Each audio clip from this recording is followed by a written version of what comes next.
Welcome back to the Deep Dive. Today, we're really digging into sugary drinks. We're talking sodas, energy drinks, that kind of thing. Yeah, the liquid sugar problem. Exactly.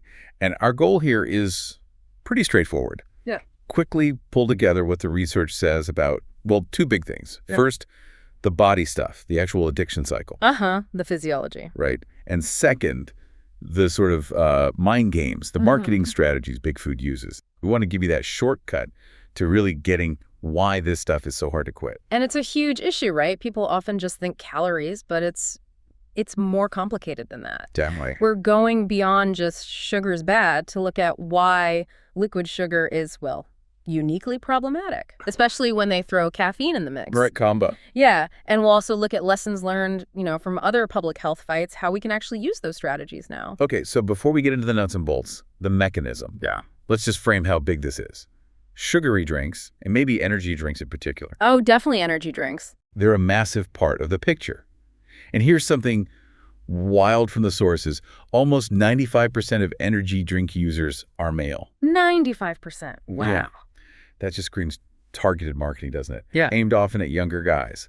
It's a huge group getting these, intense, repeated hits. It really does say a lot about the branding, linking it to, extreme performance, that whole image. Totally. But, okay, to really break the cycle, we need to understand the biology. Why is the craving so strong? Why is liquid sugar seen as, I guess, worse than eating, a big piece of cake? Yeah, that's the key question, isn't it? Why is liquid so much more insidious?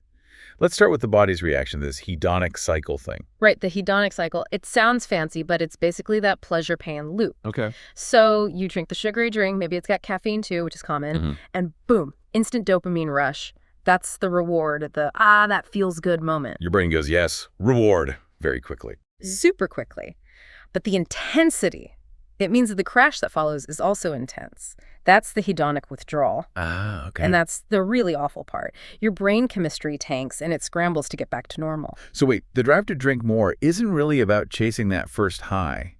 Yeah. It's more about stopping the awful low, getting rid of the bad feeling. Exactly. That's the core of the compulsion for many addictive cycles, escaping the negative state. Now, here's the crucial bit about liquid sugar, why it's such a powerful player. Okay. Speed. It's all about the speed.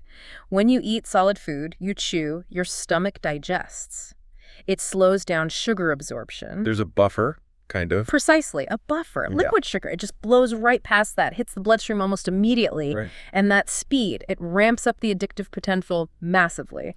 Okay, and you got to jump in here. The source material uses this really intense analogy, comparing liquid sugar's effect to the difference between cocaine and crack cocaine. Yeah, it's stark. It is stark. And I wonder, does that kind of language risk, overblowing it? Or is the chemistry really that similar in principle? It's stark, yeah, but it's used for a specific chemical reason. It's about the delivery speed. Okay. Crack is understood to be more rapidly addictive than powder cocaine because it gets to the brain faster. Right. Much faster. Right, the route of administration. Exactly. That speed causes this huge, sudden dopamine surge the brain just can't handle smoothly, which makes the crash harder and the urge to redose much stronger. So the analogy is solid sugar is like powder cocaine, slower onset. Right. Liquid sugar is like crack, bam, instant hit. That's the analogy researchers use to explain the mechanism of rapid delivery and heightened addiction. It helps explain why it's so hard to resist that can of soda or energy drink, even when you know better. It feels like an immediate chemical need. Okay, that really paints a picture. If the biological pull is that strong, that fast, then we really need strong societal defenses, right? Which brings us to the whole social side of things. Yeah, because you've got this powerful biology interacting with an environment where this stuff is everywhere. The good news, though, is we've seen shifts before. Public opinion, norms, they can change. I mean, think about trans fats. That's such a key example. It proves that change is possible, even if it takes time and effort. Right. When I was growing up, margarine, Crisco, that was normal. Absolutely. And now, trans fats are banned or heavily restricted in loads of places. But that didn't happen overnight. It took research, media attention, lobbying, policy changes that shifted the whole environment. Which leads us to this slightly prickly debate about social norms, personal choice versus community health. There's that edgy line in the sources, someone saying bringing junk food or soda to the office is like passive smoking. Haha, yeah, it's provocative, definitely. But it's useful for thinking about behavioral economics. How so? So the argument is, look, if that tray of donuts or that fridge full of soda is right there in your shared space, you're basically making it harder for everyone to make healthy choices. You're kind of polluting the health environment. Is that fair, though? Comparing a donut to secondhand smoke, that feels a bit strong. Well, not chemically, obviously, but maybe functionally, in terms of impacting the group's behavior. Okay. Because we know from behavioral science, availability is king. People grab the donut often, not because they plan to, but just because it's there. It's easy. It's just frictionless. Exactly. So putting those super-engineered, tempting things in a shared space, it makes resistance tougher for everyone. I see the angle now. It shifts the focus from you shouldn't eat that to maybe let's not make it the default option here. Removing the temptation becomes like a considerate thing to do for the group. Yeah, like the source suggested, bringing fruit instead of donuts changes the default setting. It's about managing the environment to nudge behavior. Okay, environment biology. Yeah. Let's switch gears to psychology. We know from fighting smoking that just scaring people, like showing pictures of damaged lungs, often doesn't work, especially younger people. Right. They tend to resist being told what to do or scared into submission. They value autonomy. So if fear isn't the best tool, what actually works? This is where it gets really interesting. You shift the fight. It's not about your health directly. It's about your dignity, your sense of not being manipulated. The anti-smoking campaigns that really hit home, they didn't just preach about cancer. They showed teenagers videos of, like, slick executives in boardrooms laughing about profits made from hooking kids on nicotine. Oh, wow. So they framed it as, you're being played by these rich guys. Exactly. It made not smoking the cool, rebellious, anti-establishment choice. You weren't just saving your lungs, you were refusing to be a pawn in their game. That's clever. Dignity over health risk. Yes. And you can apply that directly to big food, big soda. The message becomes, look, you're not just consuming sugar, you're falling for a calculated scheme by massive corporations designed to exploit your biology for profit. That totally flips the script. It makes resisting an external fight against the man, not just an internal struggle with willpower. That's way more motivating for a lot of people, especially young people.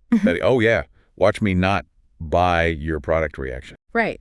Understanding the manipulation becomes a tool for empowerment.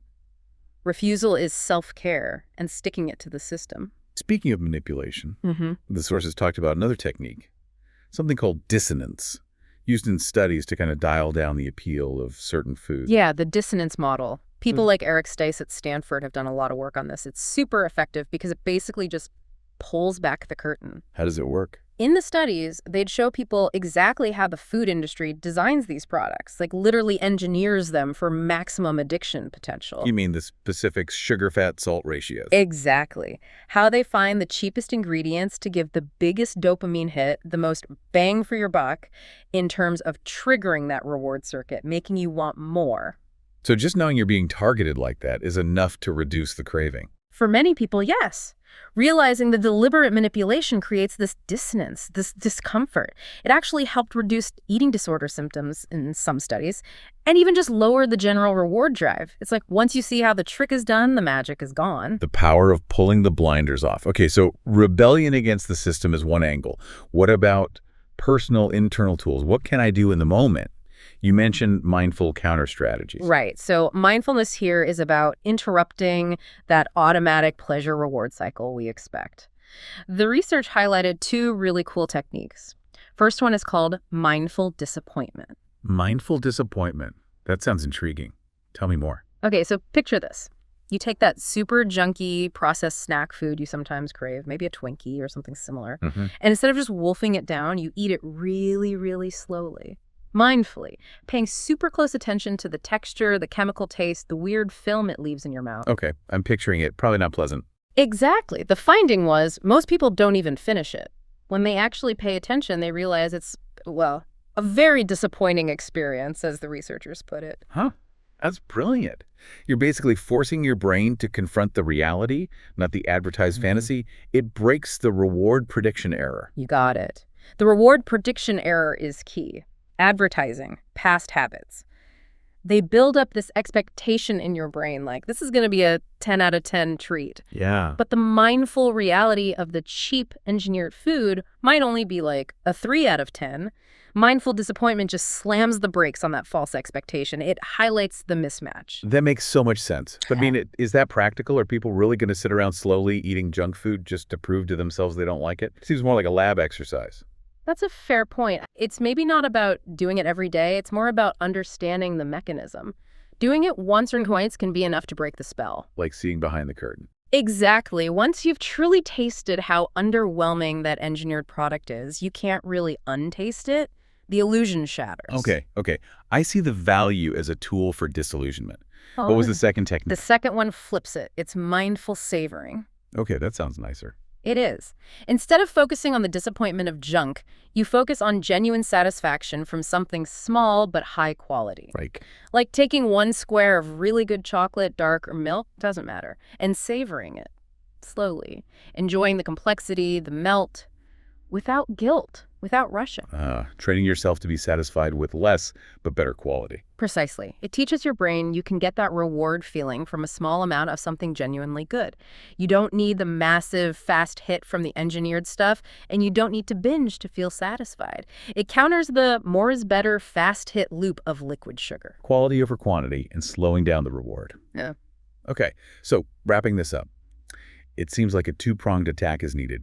We've got the biology, that incredibly fast, almost crack-like hit of liquid sugar messing with our brains. Yep, physiological hook. And then we've got the psychology, the sophisticated marketing from big food designed to create and exploit those cravings. The manipulation. But the ways out are also dual. There's the psychological rebellion, seeing the manipulation and refusing to be played. Turning it into an anti-establishment act. And then there's the mindful engagement, actually paying attention to what we consume, whether it's realizing the disappointment in junk or savoring the quality in something good. Absolutely. And maybe the big takeaway is reframing your choice. Saying no to that soda or energy drink isn't just about calories or personal health. It becomes this small act of resistance. Taking back control. Exactly. Reclaiming your agency from systems designed to profit from making you feel you need their product. That's a really powerful way to think about it. Okay, so here's a final thought for everyone listening to chew on. Thinking about that power of rebellion and that potential for mindful disappointment. How much of your own craving for certain drinks or snacks is real, genuine desire? Versus how much might just be a pre-programmed expectation set up by marketing and that super fast liquid sugar hit? Something to definitely consider next time that urge strikes.